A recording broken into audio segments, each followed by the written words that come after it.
And good morning, 6:30 here on your Tuesday morning. George Faust, Sylvia Masters here. Chris Cozart in the Weather Center holding things down. And Sylvia, you know, we've talked about it before, but that Wendy Gillette, man, she has the job, right? Yeah, absolutely. Going to Italy. We just saw her in Italy. Man, the water crystal clear. I know, yeah. So she does a story, for those who may not know, like every Tuesday. It's called Travel Tuesday for CBS. And we always say, yeah, she's got the best job ever. She gets to travel the world, tell us where we should go, where we should dream of going. Usually that's what it is. Right, you know? yeah. But that water in Italy, Sardinia, I had never heard of it before. Yeah. Very, very pretty area, no doubt about that. One day.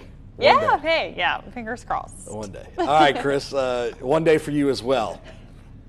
Yeah, I like to go over there. Germany is like my ultimate place if I had to go across the lake there and check out the European nations there. A repeat of yesterday when it comes to our weather. No big changes right now. Seasonably hot and humid. Some isolated rain for the afternoon. I don't expect a lot. We didn't have a lot either yesterday, but it's basically Monday's weather for today. We are looking hotter and quieter by the end of this week. We'll show you that in the next forecast.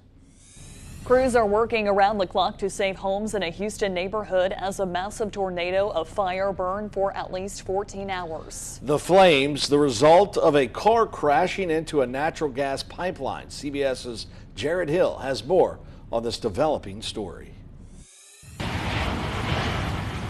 Overnight, a tower of fire continued to burn in Deer Park, Texas. Firefighters doused nearby homes with water as the community waits for the enormous torch billowing from a busted pipeline to burn itself out. I'm still kind of like, I'm shocked. Reports from the area say the fire could be seen from all over Houston.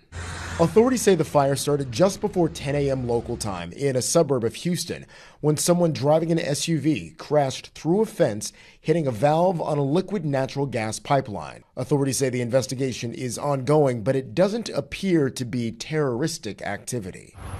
The heat so strong it warped the siding on nearby homes. I'm just trying to survive right now. This house among the 1,000 initially evacuated. This is something we hope would never happen. The pipeline has been shut off, but so much fuel remained in the miles of tubing, residents and authorities could do little more than wait. The fire is it's very hot, so a lot of the house structures that are adjacent to that are still catching on fire, even though we're putting a lot of water on them to try to control that. The Houston area is one of the nation's largest petrochemical hubs.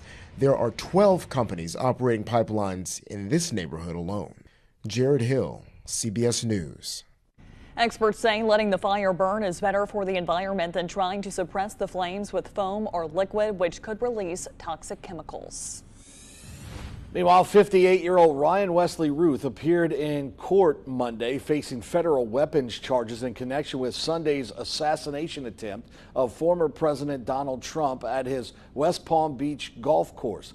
Officials say the suspected gunman did not fire any shots and never had Trump in his line of sight. Trump was unharmed, but the second attempt on his life since mid-July raises new questions about the Republican presidential nominee's level of security. On the campaign trail today, Trump is expected to head to Flint, Michigan for an evening rally. On Monday, Vice President Kamala Harris met with the Teamsters president and a panel of union members. The Teamsters, which has more than 1.3 million members, has not yet endorsed a presidential candidate. It is voter registration week, and Louisiana voters have less than a month to register to vote in the presidential election. Taking a look at some stats, Louisiana has been seeing a slower growth in new voters registering, that is, compared to the 2020 election. And the Republican Party continues to grow with registered voters in the state. Pollster John Couvions has some ideas on why that may be. Democrats are losing altitude in our state, and it is a case of their issue stances are not attractive to a majority of Louisiana voters. And so that's why you're seeing the voter registration numbers continuing to erode for Democrats. It is basically just a case of people's attitudes finally being more and more alignment. People looking to register for the first time or make changes to their voter registration can do so at sos.la.gov. People also have until October 15th to do so online. In other state news, Congressman Troy Carter Sr. and Rudy Yoakum have introduced the bipartisan Preventing Roadside Deaths Act. The proposed legislation aims to enhance safety by requiring the Department of Transportation to collect and analyze detailed data on accidents involving disabled vehicles and to develop a strategic plan to address these incidents. This bill comes in response to a tragic accident on December 6, 2022 in Natchitoches Parish, where 3 Southern University students were killed when an 18-wheeler struck their disabled vehicle. And the other part, hopefully, will be that we will be able to collect data that will give us ideas on ways to make it safer. Some of it may be additional lighting. Some of it may be additional signage. Some of it may be a combination of flashing lights and signage. With roadside crashes on the rise, this legislation seeks to prevent such deadly accidents and improve roadway safety. Closer to home, finding balance in remembering the past and embracing the future is what is on the mind of people in Opelousas.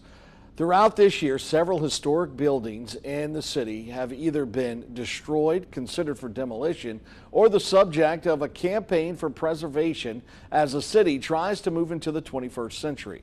In the midst of all these conversations about the city's future, News 10 has spoken to people of various backgrounds about why the past should be preserved. We need to preserve our historic culture and value for the next generation to continue to tell the story in an accurate way. ODD is in the process of trying to get a National Historic District, and every building that is destroyed that falls within that criteria puts us one step further away. It's important to save it because it's part of who we are and our past, but it's important to save them because economically putting these buildings back into commerce provides jobs for the community. They increase the tax revenue to the town. It's placemaking at its finest. News 10 will look to gather more opinions and as more council and economic development meetings take place. Another phone scam has been reported in Lafayette Parish. The scammers were posing as officers with the Lafayette Parish Sheriff's Office, stating the victim had missed their appearance as a jury member for a federal case. The scammer asked for them to go to the mobile bonds machine and post a pre-bond for $5,000. The call came from what looked like the sheriff's office. A second line was held last night in New Orleans honoring the late R&B singer Frankie Beverly. It went down North Claiborne Avenue to North Robertson. The second line was organized by the 6th Ward Steppers, who encouraged everyone to wear white like Beverly did when he performed.